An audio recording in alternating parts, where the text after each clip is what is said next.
प्यारे साथियों नमस्कार, मैं कौशिक त्रिपाठी आप सभी का एक बार फिर से यूपीटीजीटी के साइंस स्पेशल बैच में स्वागत करता हूं। और जैसा कि आप जानते हैं, हम लोगों ने लास्ट लेक्चर में इलेक्ट्रोकेमिस्ट्री में स्टैंडर्ड इलेक्ट्रोड पोटेंशियल के बारे में बात की थी और किस तरीके से हम किसी भी चीज़ का स्टैंडर्ड इलेक्ट्रोड पोटेंशियल जो है वो निकाल सकते हैं किसी भी सेल का। इसके बारे में हम लोगों ने लास्ट लेक्चर में काफ़ी डिटेल में चर्चा की थी और आज के लेक्चर में हम लोग बात करेंगे कि अगर हमारे पास वो सेल स्टैंडर्ड ईएमएफ ना हो करके हमको जो चाहिए या फिर स्टैंडर्ड इलेक्ट्रोड ना दे करके हमसे किसी भी सेल का इलेक्ट्रोड पोटेंशियल पूछा जाए तो हम किस तरीके से उसको निकाल सकते हैं। तो आज हम लोग इस पर बात करने वाले हैं।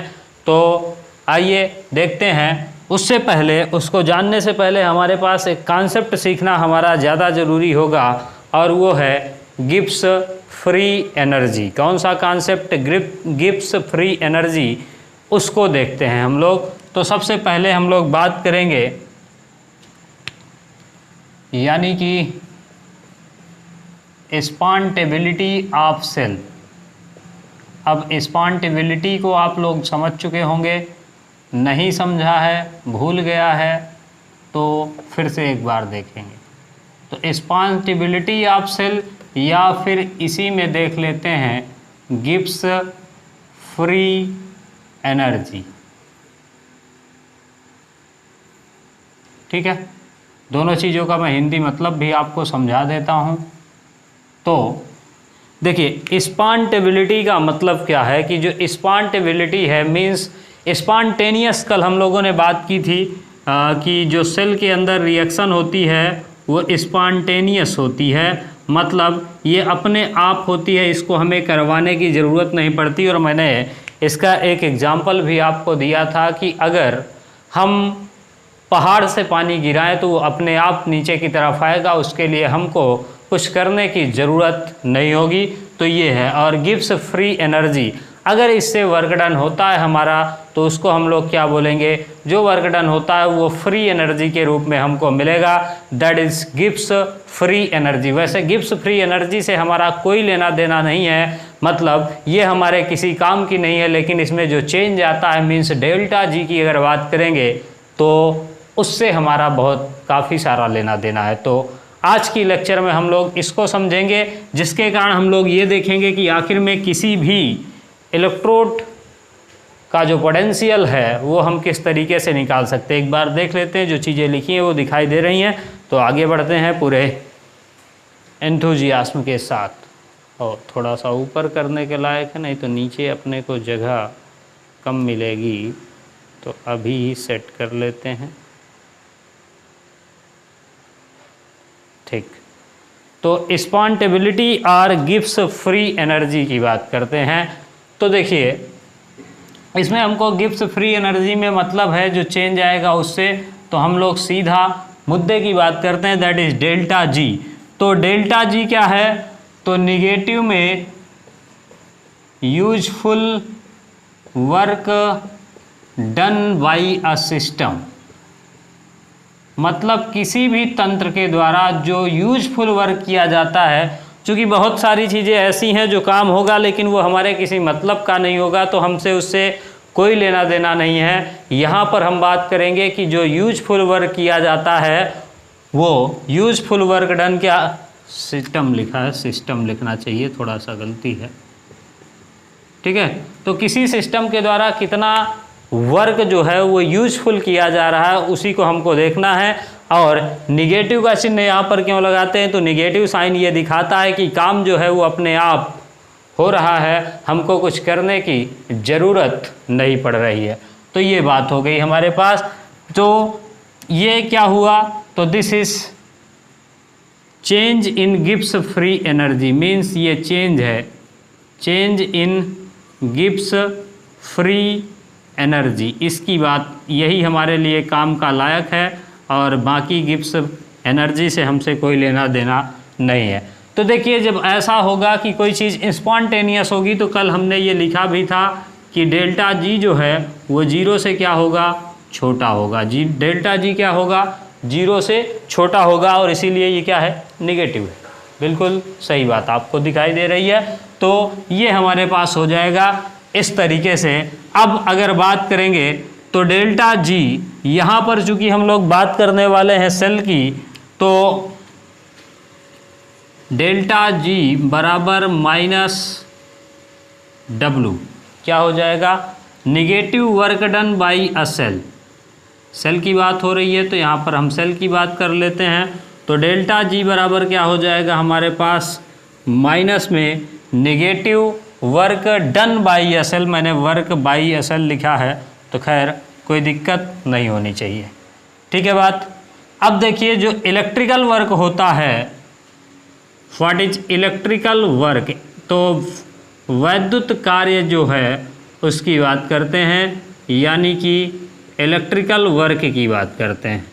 अब अगर आप देखेंगे तो इलेक्ट्रिकल वर्क यानी डेल्टा V बराबर आपने पढ़ करके रखा है, विभव बराबर क्या होता है, W/Q, यानी पोटेंशियल बराबर हमारे पास, या पोटेंशियल डिफरेंस या पोटेंशियल क्या होता है हमारे पास, डेल्टा V बराबर W/Q। ये आपने फिजिक्स के अंदर पढ़ करके रखा होगा, कई बार पढ़ा होगा। तो अब यहाँ से हमको W चाहिए, तो क्या अपन ये बोल सकते हैं कि W बराबर डेल्टा V इंटू Q होगा, कोई दिक्कत की बात नहीं होगी, ये सबको आता है। तो W बराबर क्या हो जाएगा, Q इंटू डेल्टा V या डेल्टा V इंटू Q, जहाँ पर डेल्टा V क्या है, तो डेल्टा V की बात करेंगे तो ये क्या हो जाएगा, potential difference. What is this, potential difference means विभवांतर, आप लोग जानते हैं इसको। तो पोटेंशियल डिफरेंस हो जाएगा, और ये Q का मतलब क्या है, तो Q इज अ चार्ज। अभी तक कुछ भी ऐसा नहीं है जिससे आप हूबहू परिचित ना हो। तो हमने बात किया कि डेल्टा जी होगा जो यूजफुल वर्क डन किया जाएगा किसी भी सिस्टम के द्वारा। अब चूंकि ये स्पॉन्टेनियस है तो अपने आप होगा, तो ये क्या होगा, निगेटिव होगा, यानी डेल्टा जी जो है वो इज लेस देन क्या होगा, जीरो होगा, निगेटिव हुआ तो जीरो से छोटा हुआ। तो डेल्टा जी चूंकि हम सेल की बात कर रहे हैं इसलिए सेल के रेफरेंस में देखेंगे तो जो सिस्टम हमारा हुआ वो क्या हो जाएगा, work done by a cell. अब ये जो चूंकि सेल के अंदर कौन सा वर्क डन होता है, तो इलेक्ट्रिकल वर्क डन होता है, तो इलेक्ट्रिकल वर्क यानी डेल्टा V बराबर होगा W/Q, और W बराबर डेल्टा V.Q, जहाँ पर डेल्टा V क्या है, तो पोटेंशियल डिफरेंस है, और दूसरा क्या है हमारे पास, चार्ज है, ठीक है। तो ये हमारे पास हो जाएगा। अब इसके बाद अगर आगे चलते हैं थोड़ा सा और देखते हैं तो क्या होगा, जैसे मान लीजिए ये हमारे पास क्या है, नेगेटिव, यानी लोन मतलब एनोड, इधर की तरफ क्या होता है, कैथोड, बाबा एक तरफ एनोड, लेफ्ट में एनोड तो दूसरी तरफ कैथोड, इसमें क्या होगा, पॉजिटिव चार्ज, इधर से चार्ज इधर की तरफ ट्रांसफ़र होंगे, और यहाँ पर क्या होगा, तो एक्वस सॉल्यूशन होगा। आप जानते हैं ZnSO4 का हो सकता है, CuSO4 का हो सकता है, किसी का भी हो सकता है। तो इससे कितने नंबर ऑफ चार्जेस ट्रांसफ़र हुए, तो ये क्या है, नंबर ऑफ ट्रांसफ़र चार्ज।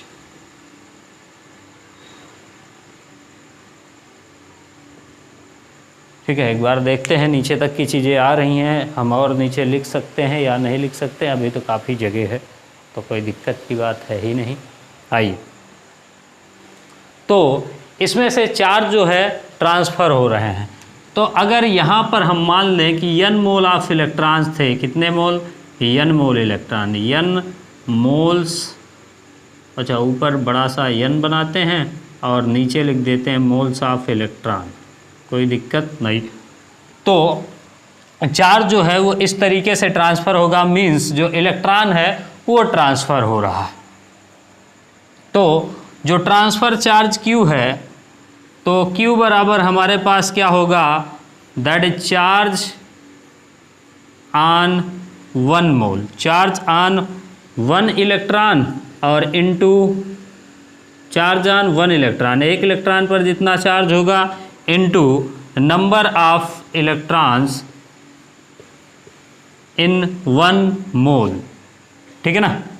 तो नंबर ऑफ इलेक्ट्रॉन इन 1 मोल पूरा लिख देते हैं, नहीं तो कोई समस्या ना हो।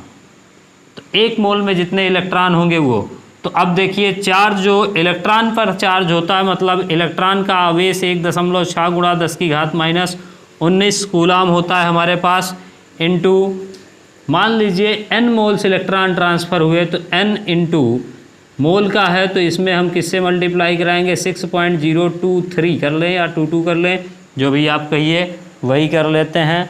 तो 6.022 इंटू 10⁻23 हो जाएगा ये।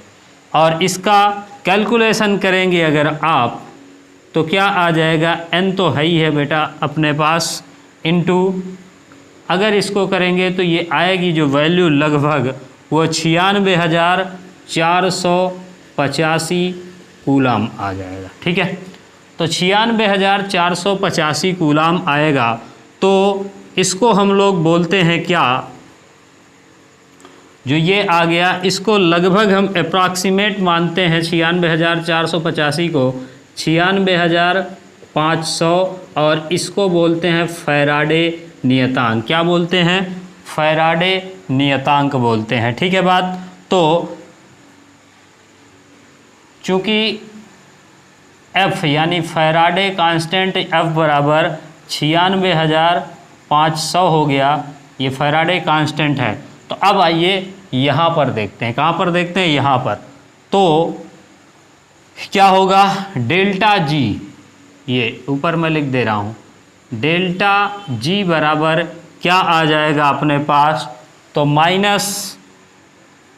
-n इंटू, देखिए W बराबर या डेल्टा जी बराबर -n और 96,500, चूँकि ये पूरी वैल्यू लिख जाएगी तो F हो गया, तो -n इंटू F, और फिर इसके बाद जो डेल्टा V होता है वो क्या होता है, ई सेल, ये हमने Q की वैल्यू रख दी, और डेल्टा V जो होता है मतलब पोटेंशियल डिफरेंस इलेक्ट्रोड और कैथोड का, वो क्या होता है हमारे पास, ई सेल होता है या ई नॉट सेल होता है, आप कुछ भी कह सकते हैं, चाहे ई नॉट सेल ले लीजिए और चाहे ई सेल ले लीजिए। तो -NF E cell, E of cell, तो ये हमारे पास फार्मूला निकल के आ गया किसका, डेल्टा जी का, ये याद रखना है। और अगर यहीं पर स्टैंडर्ड फार्मूला पूछा जाए तो डेल्टा जी नॉट यहाँ पर लिख दें, कोई दिक्कत, उतारते समय थोड़ा सा ध्यान दीजिएगा, -NF अब की बार कौन सा, तो ई नॉट ले लेंगे, बस कोई दिक्कत की बात नहीं। तो ये चीज़ें हो जाएंगी, एकदम सिंपल सा कॉन्सेप्ट का लॉजिक लगाइए। क्या होता है, डेल्टा जी बराबर minus useful work done by system, तो डेल्टा जी बराबर क्या हो गया, minus work done by a cell, चूँकि हम सेल की बात कर रहे हैं। अब इसमें delta G is less than to 0 होगा, क्योंकि अपने आप वर्क होगा, स्पॉन्टेनियस है, हमको कुछ करना नहीं पड़ रहा, तो निगेटिव वर्क प्राप्त हो रहा है। अब इलेक्ट्रिकल वर्क की बात करेंगे तो डेल्टा वी बराबर होता है W/Q, पोटेंशियल डिफरेंस।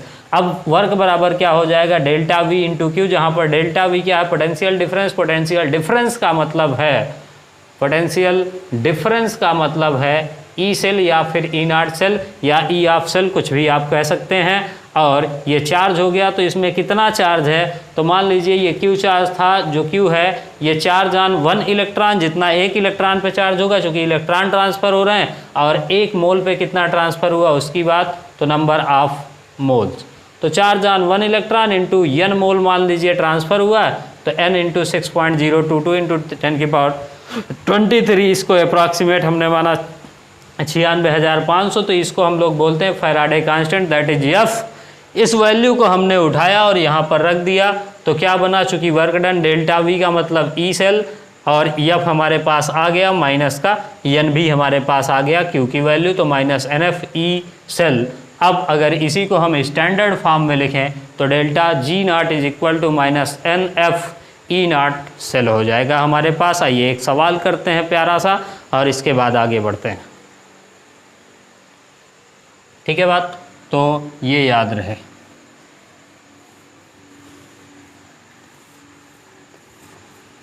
आइए एक खूबसूरत सा सवाल करते हैं। अच्छा,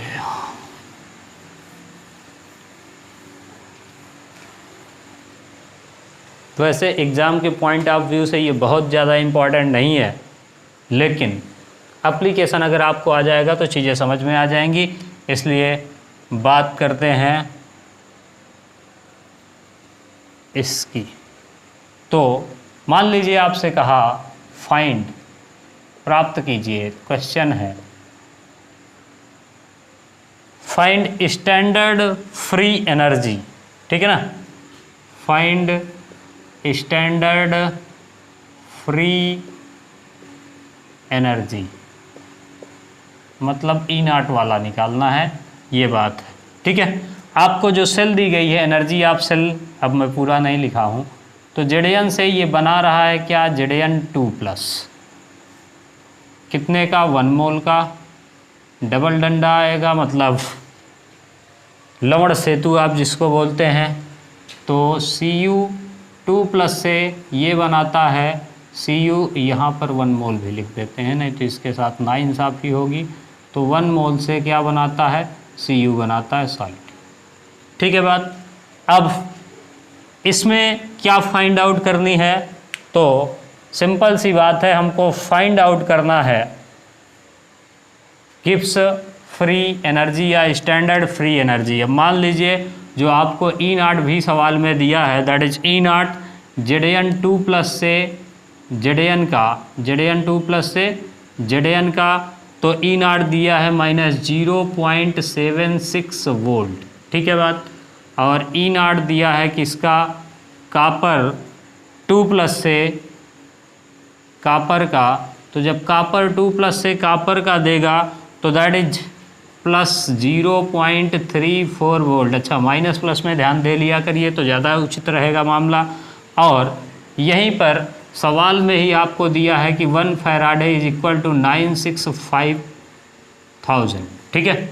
इतनी इन्फॉर्मेशन आपको दी गई है और स्टैंडर्ड फ्री एनर्जी जो है वो फाइंड आउट करना है। तो सबसे पहले हमको किसकी ज़रूरत होगी, चूँकि standard free energy delta G बराबर क्या होता है, तो -NF/E0 सेल। तो सबसे पहले हम लोग किसको कैलकुलेट करते हैं, E0 सेल। तो E0 सेल का फार्मूला कल हम लोग कर चुके हैं, this is equal to E0 of cathode minus E0 of anode, बिल्कुल सही। तो E0 of cathode minus E0 of anode हो गया हमारे पास।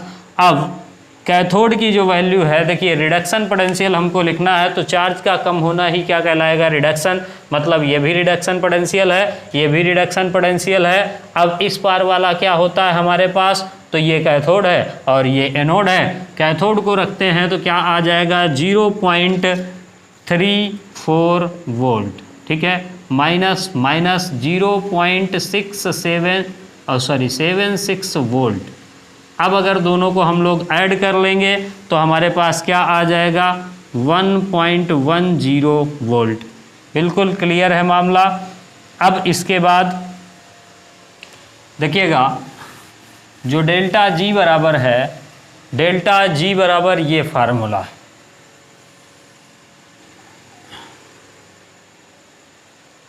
ठीक है। तो अब क्या चाहिए हमको, डेल्टा जी के लिए -NF/E0 सेल। तो देखिए n निकालने के लिए हमको क्या करना है, समीकरण को बैलेंस करना पड़ेगा। तो n निकालने के लिए हम क्या करेंगे, समीकरण को बैलेंस करेंगे। नीचे लिख लेते हैं ताकि उधर कैलकुलेशन के लिए हो जाए। तो देखिए Zn से, पता नहीं नीचे आ भी रहा है या नहीं आ रहा है, एक सेकंड, अच्छा पर्याप्त तो जगह, ठीक।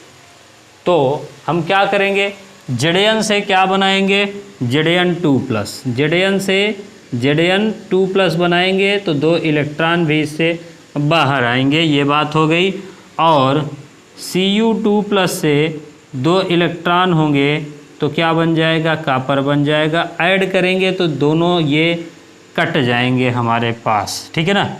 तो समीकरण जो बना वो क्या बना, Zn + Cu2+ tends to Zn2+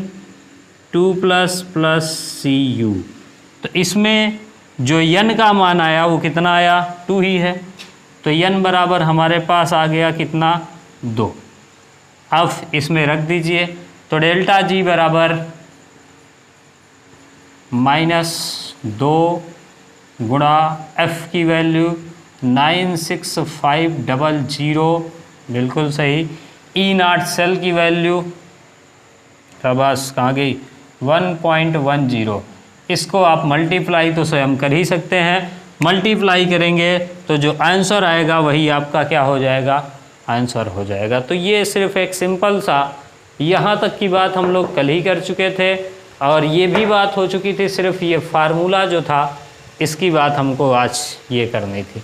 तो गिब्स फ्री एनर्जी अब हमको पूरी तरीके से क्लियर हो चुका है कि what is Gibbs free energy. तो work done, negative work done by a system because this is a spontaneous, hence this is a negative. ठीक है बात। अब इसके बाद आगे बात करते हैं किसकी, नर्स्ट इक्वेशन की बात करेंगे। किसकी बात करेंगे, तो नर्स्ट इक्वेशन, जो कि एक काफ़ी इम्पॉर्टेंट फिनोमेना है आपके लिए और आपके एग्ज़ाम के लिए, दोनों के लिए काफ़ी बढ़िया चीज़ है।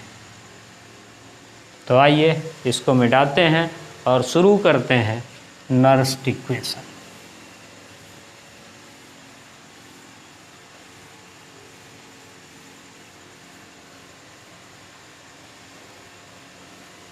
इलेक्ट्रोकेमिस्ट्री वैसे बहुत सारे लोगों को टफ लगती है क्योंकि इतना आराम से कोई कॉन्सेप्ट को समझता नहीं है, लेकिन मैंने इसीलिए इन चीज़ों को इतनी डिटेल में बताया ताकि आपको सारी चीज़ें क्लियर हो जाए, कोई प्रॉब्लम ना रहे। भले ही हम लोग थोड़ा सा लेक्चर स्लो चलेगा लेकिन सारी चीज़ें आपकी क्लियर हो जाएंगी। ठीक है। तो अब तक में जो हम लोग बात कर चुके हैं वो ये कि जो हमारे पास इलेक्ट्रोड पोटेंशियल होगा, कौन सा पोटेंशियल, इलेक्ट्रोड पोटेंशियल यानी इलेक्ट्रोड विभव। थोड़ा सा मैं हिंदी का उपयोग करता जाऊं, नहीं तो कुछ लोग सुख कहेंगे कि हिंदी तो भूल ही जाते हैं। तो ये हमारे पास क्या हो गया, इलेक्ट्रोड विभव।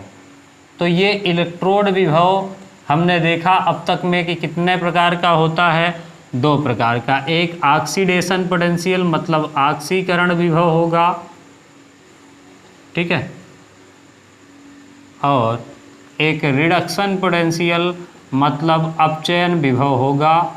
ये हो गई बात। अब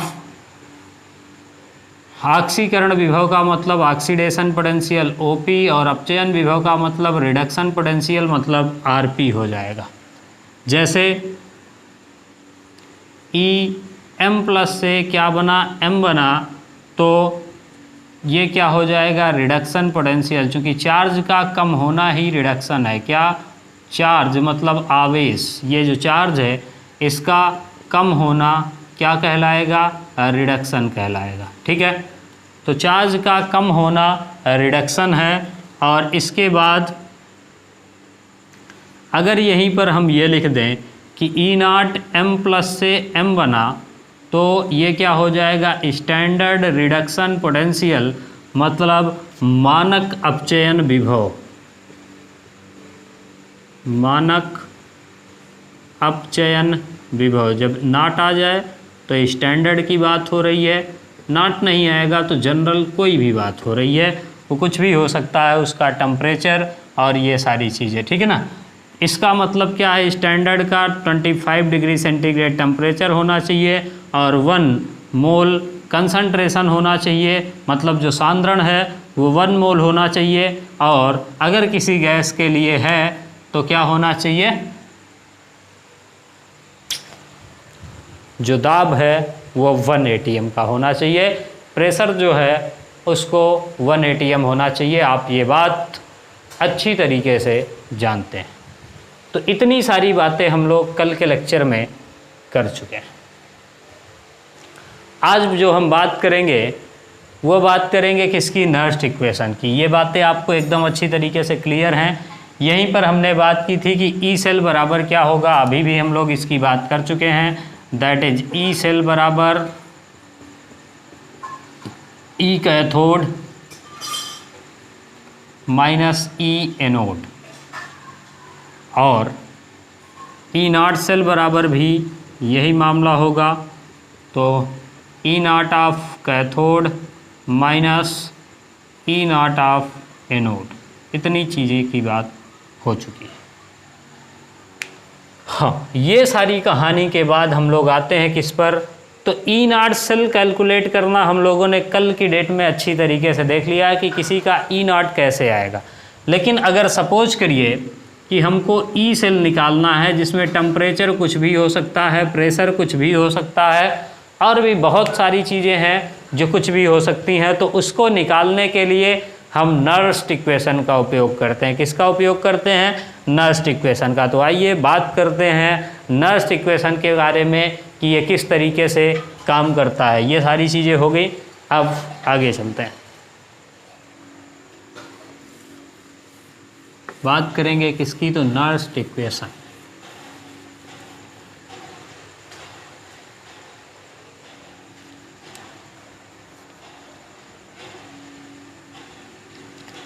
खूबसूरत सी हेडिंग डालिए, नर्स्ट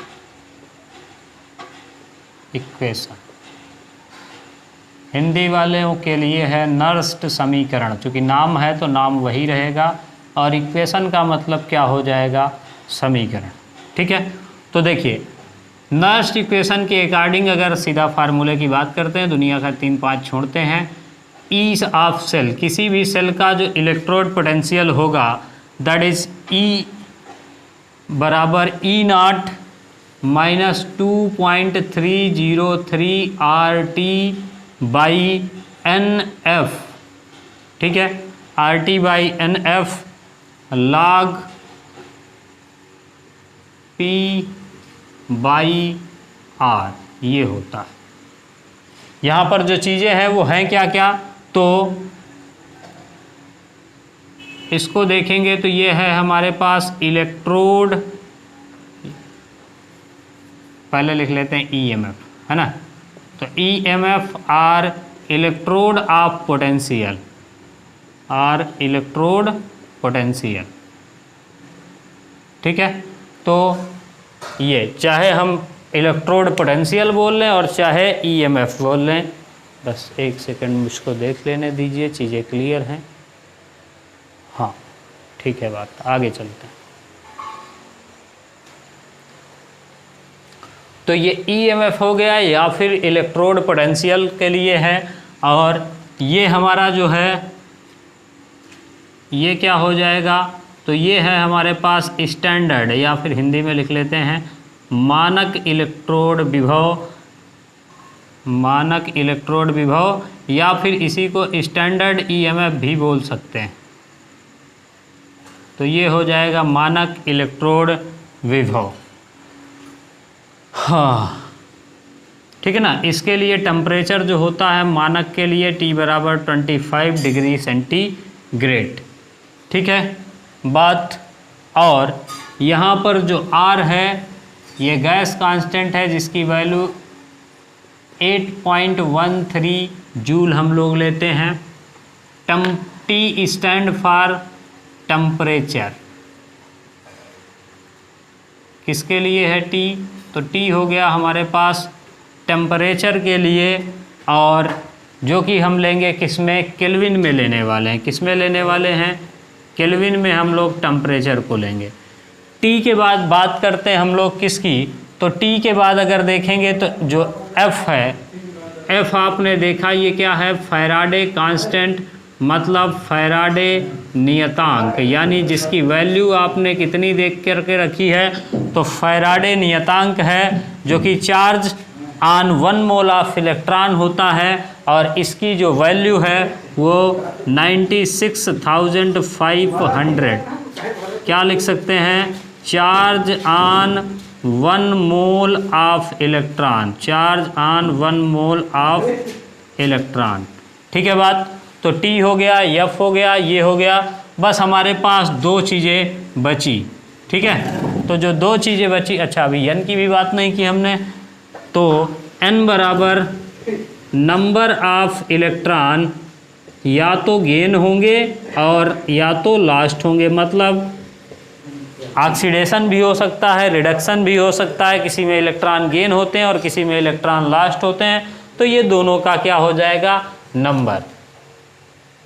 ये क्या है, लॉग तो जानते ही हैं, P क्या है, तो P is concentration of product, concentration of product मतलब उत्पाद का सांद्रण, और R is concentration of reactant, concentration of reactant की वैल्यू को देखेंगे तो कंसंट्रेशन ऑफ रिएक्टेंट का मतलब है कि अभिकारक का सांद्रण। तो अभिकारक होगा, एक अभिक्रिया होगी तो उसमें अभिकारक भी होगा और उत्पाद भी होगा, तो ये चीज़ें होती हैं। तो यहाँ से T बराबर हमारे पास क्या होता है 298 केल्विन हो जाता है, और जो R है R बराबर 8.314, यही होगा कि 134, तो 8.314 उल्टा नीचे ऊपर क्या लिख रहा है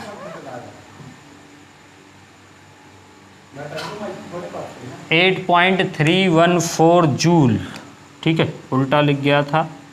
बेसिक ध्यान दीजिएगा, अब दोनों जगह पे कंट्राडिक्शन नहीं होना चाहिए, ठीक है।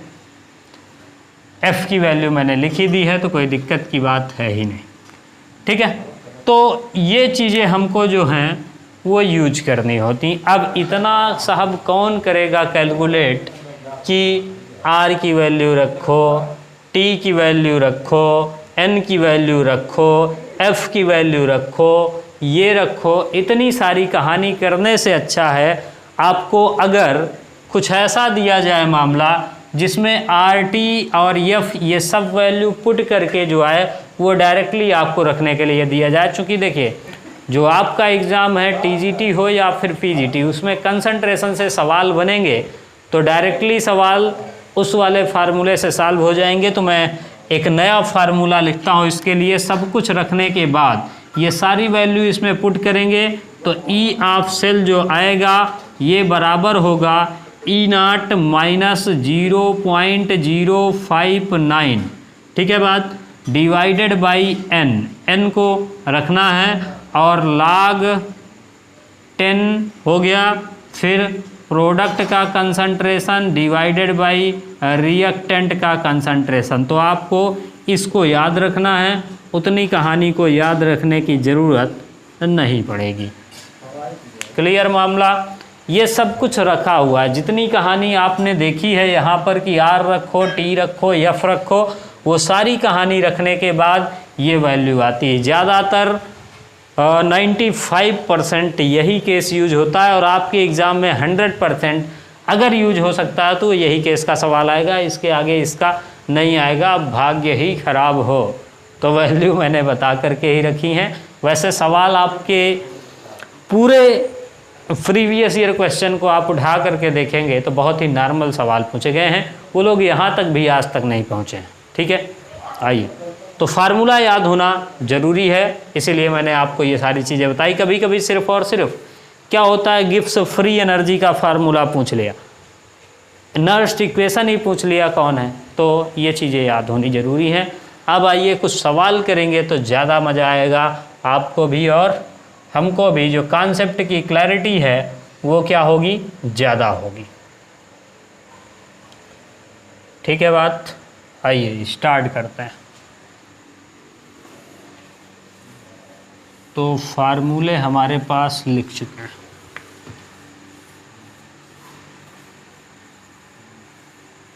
नर्स्ट इक्वेशन का भी काम तमाम।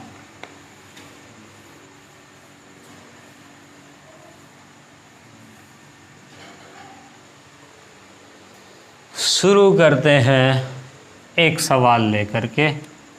एक ही दो सवाल करवाएंगे, ज़्यादा सवाल भी नहीं करवाएंगे, चूँकि ज़रूरी नहीं है आते भी आपके एग्ज़ाम में कम ही सवाल। तो मान लीजिए अगर पूछा जाए कि फाइंड मतलब प्राप्त कीजिए क्या reduction potential and oxidation potential, reduction potential पाइए और ऑक्सीडेशन पोटेंशियल पाइए ऑफ किसका, तो Fe2 प्लस Fe2 प्लस 0.01 मोल, ठीक है।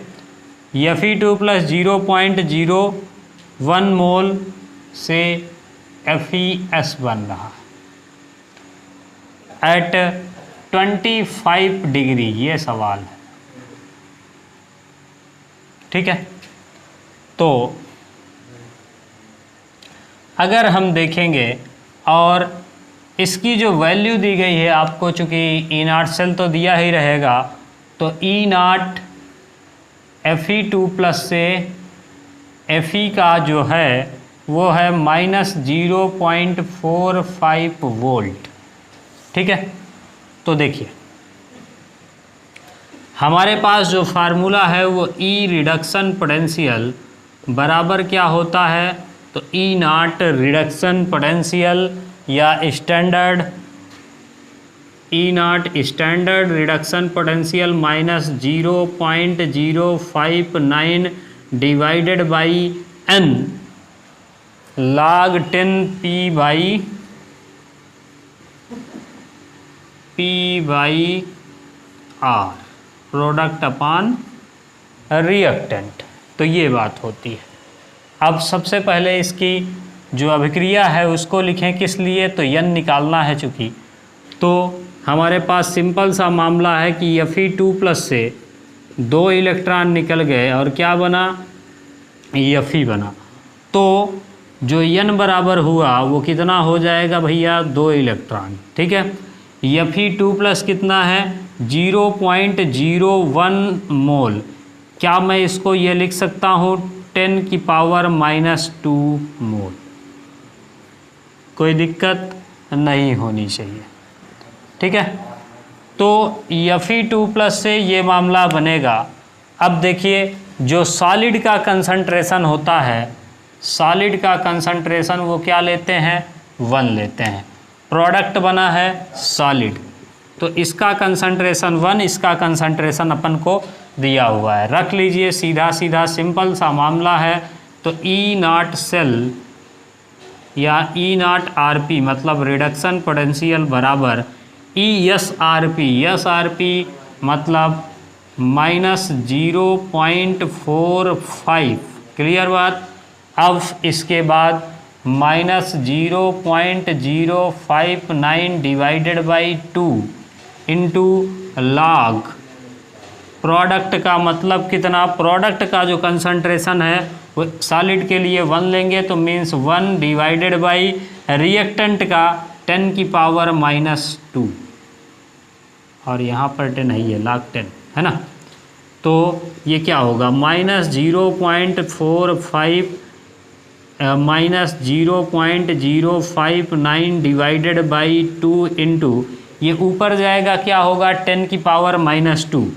अब 10 की पावर -2 है, log m की पावर n का मतलब log m इंटू n, तो log 10 की पावर 10, log 10 की घात 10 का मान जो है वो हमेशा क्या होता है, 1 होता है। तो एक स्टेप लिख करके काटें, कोई दिक्कत नहीं। 45 -0.059 डिवाइडेड बाई 2 इंटू -2 इंटू 1, ये और इसका मामला क्या हो जाएगा, कैंसिल हो जाएगा। इनको जोड़ करके काम कर लीजिए, आपका आंसर जो है वो आ जाएगा, मतलब 2 1 कम 2, उसका मामला पूरा कट ही जाएगा, ठीक है।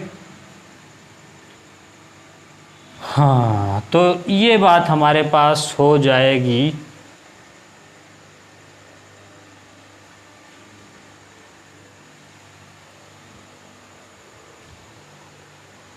गुणा भाग जोड़, अच्छा एक चीज़ ये ध्यान दीजिए कि ये ऊपर गया प्लस हुआ था, माइनस हटा देना, हो गया। सिंपल सी बात है, -0.45 और -0.059 जोड़ना आपको आता ही होगा, मुझे भी आता है, खैर जोड़ ही लेते हैं। क्या होगा, 0.059 0.450 9050, क्या आ जाएगा, -0.509 वोल्ट।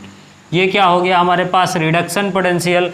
रिडक्शन पोटेंशियल में माइनस लगा देंगे तो क्या मिल जाएगा, ऑक्सीडेशन पोटेंशियल, तो EOP बराबर क्या हो जाएगा, प्लस का 0.509 वोल्ट। तो ये ऑक्सीडेशन पोटेंशियल और ये रिडक्शन पोटेंशियल। तो ऐसे करके आप नर्स्ट इक्वेशन की सहायता से किसी को भी निकाल सकते हैं।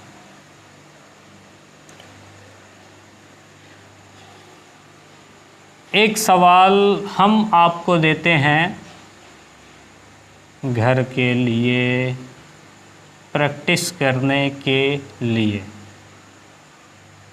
ये हो गई बात, ये सारी चीज़ें बेकार की हैं, आपने देख लिया होगा अब तक, सारी चीज़ें क्लियर समझ में आ गई होंगी। एक सवाल और देखते हैं, आपको मैं देता हूँ होमवर्क के रूप में, करिएगा, मज़ा आएगा आपको भी। और जब स्टडी करने में मज़ा आता है तभी कॉन्सेप्ट क्लियर होते हैं। और पढ़ाई के बीच में थोड़ा सा मज़ा भी ज़रूरी है, लेकिन ये अब कुछ लोगों के लिए मज़ा होती है और कुछ लोगों के लिए सज़ा भी होती है। तो find reduction potential and oxidation potential, RP and OP of CR3+ से CR, और या CR से CR3+ कर